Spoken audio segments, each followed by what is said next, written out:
اور پھر بشیر میمن جو سابق DGFIA ہیں ان کے بھی کچھ انکشافات ہوئے ہیں، تو آپ کچھ انکشافات بہت انکشافات کیے انہوں نے، میری آپ تو سپریم کورٹ سے کیا توقع رکھ رہی ہیں؟ میری تو جو یاداشت جہاں تک کام کرتی ہے، پاکستان کی 73 سال کی تاریخ میں کسی سٹنگ پرائم منسٹر، چاہے وہ جعلی ہی کیوں نہ ہو یا وہ مسلط شدہ ہی کیوں نہ ہو، کبھی کسی سٹنگ پرائم منسٹر کے آفس کے اندر اس قسم کے گھناؤنے جرائم کا ارتکاب نہیں ہوا. اس قسم کی سفاک، جس کو کہتے ہیں مائنڈ سیٹ اور سفاک پلاننگ کا ارتکاب نہیں ہوا، جس کی بہت مستند گواہی ایک بار نہیں بار بار آئی ہے.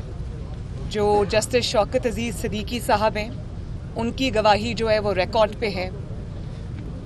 اللہ تعالیٰ مغفرت کرے ارشد ملک صاحب کی، ان کی گواہی ریکارڈ پہ ہے.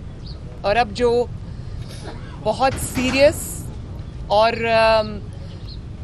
میرا خیال ہے کہ جو الزامات اب لگے ہیں، جو بشیر میمن صاحب کی گواہی کل آئی ہے، میں نے کبھی پاکستان کی تاریخ میں ایسا نہیں سنا. یہ تو اب لوگوں کو سمجھ آ گئی ہے کہ سسیلین مافیاز کیا ہوتے ہیں. یہ تو مافیاز کے جو ڈانز ہوتے ہیں یا جو گینگز کے سربراہ ہوتے ہیں، کبھی انہوں نے اس قسم کی حرکتیں نہیں کی جو پرائم منسٹرز آفس کو استعمال کر کے ہو رہی ہیں. اور آپ اداروں کے سربراہوں کو بلا کر ان کو آپ یہ کہہ رہے ہیں کہ نواز شریف کے خلاف یہ مقدمہ کرو، اس کو گرفتار کرو، مریم نواز کے خلاف یہ مقدمہ کرو، رانا ثناء اللہ کے خلاف یہ مقدمہ بناؤ، اور ابھی تم گرفتار کر لو سب کو. مقدمہ کیا بنانا ہے یہ ہم بعد میں دیکھیں گے. یہ کبھی کسی مہذب ملک میں، مہذب دنیا میں کبھی کسی نے یہ سنا؟ کبھی اس قسم کی کوئی چیز کبھی کسی نے سنی؟ یہ تو عقل دنگ رہ جاتی ہے انسان کی. اور میں یہ بتا دوں آپ کو کہ مجھ سے بھی زیادہ یہ مسئلہ پاکستان کے عوام کا ہے. نواز شریف صاحب سے زیادہ مسلم لیگ نون کے لیڈران جو انتقام کا نشانہ بنے، یہ اس سے بھی زیادہ مسئلہ پاکستان کے عوام کا ہے. کیونکہ یہ سب پولیٹیکل انجینئرنگ کر کے، اداروں کو انوالو کر کے، ان کے سربراہوں کو اپنے آفس میں، پرائم منسٹرز آفس میں بلا کے، ڈرا کے، دھمکا کے ان کو یہ کہا جاتا ہے کہ آپ یہ کرو، اور اس کا نتیجہ عوام عمران خان کی نالائکی، نااہلی اور قیامت کے طور پہ بھگتتے ہیں. اتنی ساری جو آپ نے پولیٹیکل انجینئرنگ کی ہے اور اپنے مخالفین کو چن چن کے آپ نے نشانہ بنایا ہے، اس کا رزلٹ کیا ہے؟ اس کا رزلٹ یہ ہے کہ پاکستان پوری دنیا میں بدنام ہو کے رہ گیا. اس کا رزلٹ یہ ہے کہ ہر محاذ پہ آپ ایپک فیلئر ہے. ہر محاذ پہ آپ کو اتنی بڑی ناکامی اور نااہلی کا سامنا کرنا پڑا ہے کہ شاید پاکستان کے 73 سال میں اس طرح کی مثال نہیں ملتی. دنیا میں آپ کی فلائٹس بین ہو رہی ہیں، آپ کے پاسپورٹس جو ہے وہ بین ہو رہے ہیں، آپ کہیں منہ دکھانے کے لائق نہیں ہیں. پاکستان میں آپ نے عوام کے اوپر مہنگائی کا عذاب آیا ہوا ہے، لاقانونیت کا عذاب آیا ہوا ہے. گورننس نام کی کوئی چیز نہیں ہے. پاکستان کے شہر جو ہیں وہ کوڑے کے ڈھیر بن گئے ہیں، اور آپ کو صبح اٹھتے ہیں اور آپ کی جو پورے دن کی کارکردگی ہے وہ کیا ہے؟ وہ کے آفیسز میں بلا کے لوگوں کو یہ کہنا کہ فلاں کو اندر کرو، فلاں کے خلاف مقدمہ بناؤ، نہیں بھی بنتا تو بلاؤ. اور عرب ملک کے سربراہوں کے آپ وہ دے رہے ہیں کہ ادھر تو وہ اس طرح ڈال دیا، اندر تم بھی کرو، تمہیں کیا سوچنے کی ضرورت ہے؟ اور اس سے بھی بڑی بات یہ ہے کہ جو جسٹس قاضی فائز عیسیٰ کے ساتھ ہوا، جس طرح پرائم منسٹر ہاؤس کے اندر بیٹھ کر ایک سٹنگ جج کے اوپر، جو کہ چیف جسٹس بنے گا انشاءاللہ تعالیٰ آنے والے وقت میں، ایک اور جو حق اور انصاف پہ چلنے والا جج ہے، آپ نے اس کے خلاف سازش کی بیٹھ کر. آپ نے کہا اس کو گرفتار کرو. کبھی کسی نے یہ سنا؟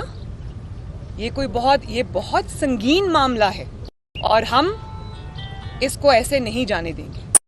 یہ بہت بڑا معاملہ ہے. شاید پاکستان کی تاریخ میں ایسا وقت کبھی نہیں آیا. مسلم لیگ نون اس کو نہیں جانے دے گی. اور میں عدلیہ سے بھی یہ ریکویسٹ کروں گی کہ اس معاملے کو خود دیکھیں. یہ کوئی چھوٹا الزام نہیں ہے. آج جسٹس قاضی فائز عیسیٰ کٹہرے میں کھڑے تھے, ان کی وائف سرینا عیسیٰ کٹہرے میں کھڑی تھی. جس طرح سے ان کو لغو الزامات کا سامنا کرنا پڑا صرف اس لیے کہ فیض آباد دھرنے کا حق اور سچ پر مبنی فیصلہ دیا, تو آپ کو کیوں ڈر ہے اتنا ان ججز کا جو حق اور سچ پر کھڑے ہوتے ہیں؟ آپ کو اس طرح کے ججز کیوں چاہیے جن کو آپ اپنی مرضی کے شوکت عزیز صدیقی صاحب بھی کھڑے ہو گئے, عیسیٰ صاحب بھی ہو گئے. میں یہ آج یہ فخر محسوس ہوں کہ انہوں نے کھڑے ہو کر اس دہشت گردی کا, ریاستی دہشت گردی کا مقابلہ کر کے, ایک دہشت گرد جو پرائم منسٹر ہاؤس میں اس وقت بیٹھا ہوا ہے, مسلط ہے ہم لوگوں کے سروں کے اوپر, اس کی سازشوں کا مقابلہ کر کے ان کو ایکسپوز کیا اور بہادری اور جرت سے سازش کا مقابلہ کیا, اور تمام ججز کو اور پاکستان کے عوام کو جو ان کی طرف دیکھ رہی تھی ان کو سرخرو کیا.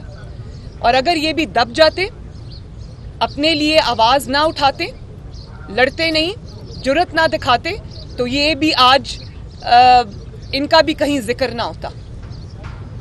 جرت اور بہادری انہوں نے دکھائی ہے, جو جرت اور بہادری نواز شریف صاحب نے دکھائی ہے, یہ جانتے ہوئے بھی کہ یہ انتقام تھا.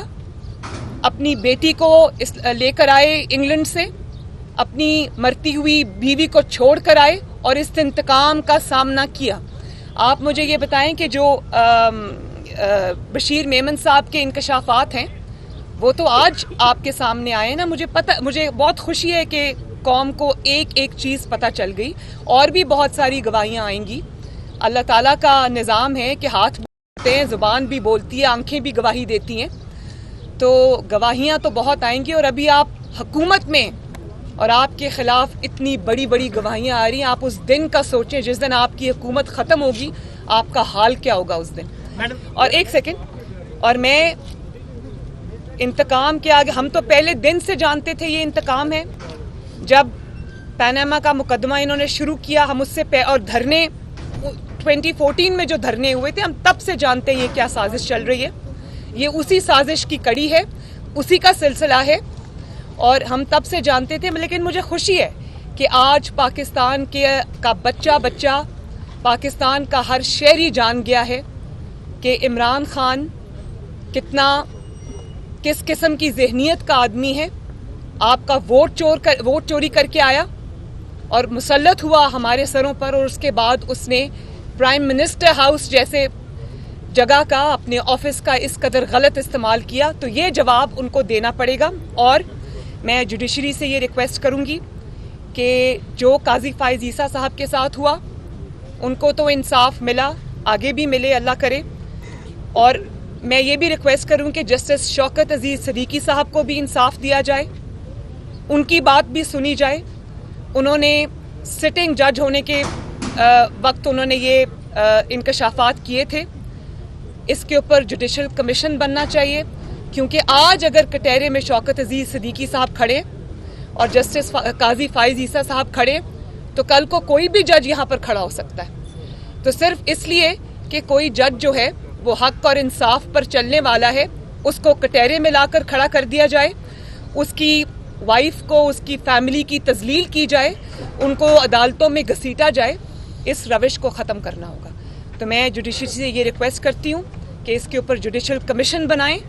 جو قاضی فائز عیسیٰ صاحب کے کیس میں عمران خان کے اوپر الزامات لگیں کہ انہوں نے کس طرح اس سازش کو پرائم منسٹر ہاؤس میں بیٹھ کے تیار کیا, اور کس طرح سے ان کے خلاف جھوٹا ریفرنس دائر کیا, اور کس طرح سے ان کا پورا کریئر خراب کرنے کی کوشش کی.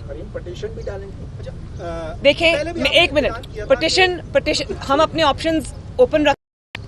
ہم پر کہا گیا کہ آپ یہ دیکھیں کہ میں ارشد ملک صاحب تھے, جب ان کی ویڈیو میرے سامنے آئی تو میں رکھی, اور عمران خان صاحب کیا کہہ رہے ہیں, وہ کہہ رہے ہیں کہ اس کے اوپر دہشت گردی کا مقدمہ بنا. ان کو یہ کہہ رہے نہیں بھی بنتا. اب میری ایک بات سنیں, دہشت گردی کا مقدمہ میرے خلاف بنتا ہے یا عمران خان کے اوپر بنتا ہے, جس نے یہ اتنی بڑی سازش کی. ایک تو آپ نے ججز کو بلیک میل کر کے غلط فیصلے ان سے لیے, ان کے کریئرز خراب کیے, اور اوپر سے آپ یہ کہہ رہے ہیں کہ جو اس کو سامنے لے کر آئے, اس کے اوپر دہشت گردی کا مقدمہ بناؤ, رانا ثناءاللہ کو ڈرگز کے الزام میں اندر کرو, شہباز شریف صاحب کو گرفتار کرو, نواز شریف کے اوپر یہ الزام لگاؤ, اس کو بعد میں دیکھیں گے کیا مقدمہ بنتا ہے. غضب خدا کا, یہ کوئی بنانا ریپبلک ہے کیا؟ وہاں بھی ایسا نہیں ہوتا. آپ نے جہاں تک پٹیشن کی بات کی, پی ایم ایل این مشاورت کر رہی ہے آپس میں, ہم اس کو نہیں چھوڑیں گے. یہ بہت بڑا اور بہت سیریس کیس ہے, ہم اس کو آخر تک لے کے جائیں گے. اسی کیس میں 5 سال کی پوری سازش پنہاں ہے, ہم اس کو سامنے لے کے آئیں گے.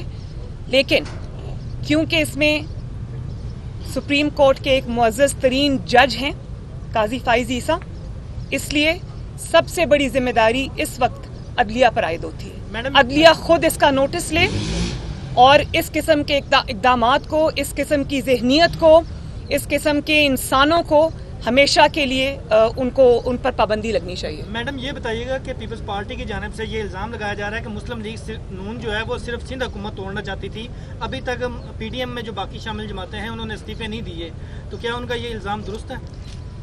اگر پیپلز پارٹی استعفوں میں شامل اس وقت تک کی حکومت جا چکی ہوتی, اس لیے اب ان کا یہ کہنا نہیں بنتا. اگر پی ایم ایل این یا باقی اپوزیشن استعفے دے گی اور پیپلز پارٹی استعفے نہیں دیتی تو اس میں اس طرح وہ جو ہم اس کے نتائج چاہتے ہیں وہ نہیں آتے. اس کا مطلب تو اس لیے میرا خیال ہے کہ یہ بہت مضحکہ خیز بات ہے کہ اس قسم کی باتوں کا جواب نہیں دینا.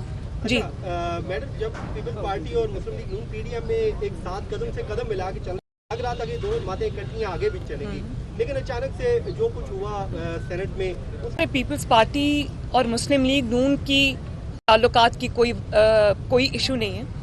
ایسی جماعتیں ایک دوسرے کے ساتھ اختلافات کے باوجود بھی چلتی رہتی ہیں.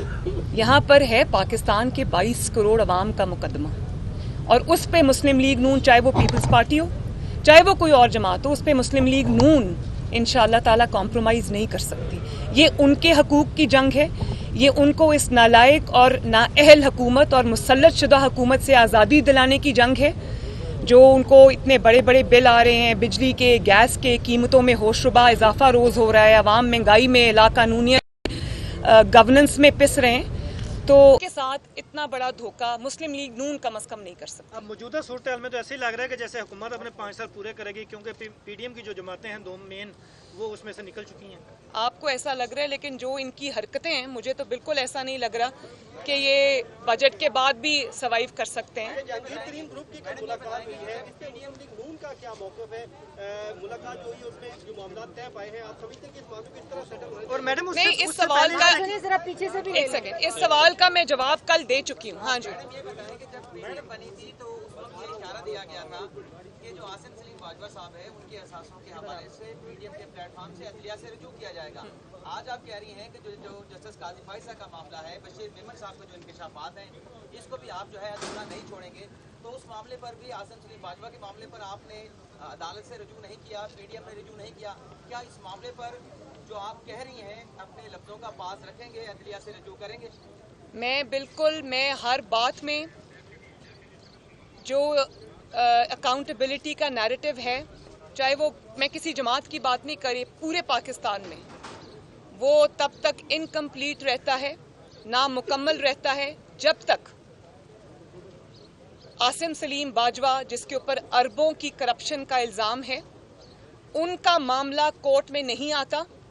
وہ کورٹ میں اپنے شواہد یا اپنی بے گناہی ثابت نہیں کرتے, اور کورٹ سے اگر وہ بھاگتے رہتے ہیں تو پاکستان میں کسی کی اکاؤنٹیبلٹی کریڈیبل نہیں ہے. اور جہاں میں تو وہ مقدمہ ابھی بھی لڑوں گی, میں نے قاضی فائز عیسیٰ کا بھی لڑا, شوکت عزیز صدیقی صاحب کا بھی لڑا, تب جب میڈیا بات کرنے کی میڈیا کو اجازت نہیں تھی. لیکن کیا آپ میرا یہ جواب چلا سکتے اپنے میڈیا کے اوپر؟ پہلے تو آپ مجھے اس بات کی جواب دیں. وہیں سے آصم سلیم باجوہ جیسے لوگوں کو شے ملتی ہے, کیونکہ وہ میڈیا کو کنٹرول کرتے ہیں. میڈیا ان کا نام نہیں لے سکتا, بیپ بیپ بیپ ہونا شروع ہو جاتی ہے جب آپ ان کا نام لیتے ہیں. آپ مجھ سے یہ سوال نہیں کر سکتے. ہم نے اپنی جان مشکل میں ڈال کر اس کے سارے کانسیکوینسز برداشت کر کے ہم آج بھی اپنی بات پر قائم ہیں. لیکن آپ یہ میرا جواب نہیں چلا سکتے. جب آصم سلیم باجوہ صاحب کا نام آئے گا تو آپ بیپ کریں گے اس کو.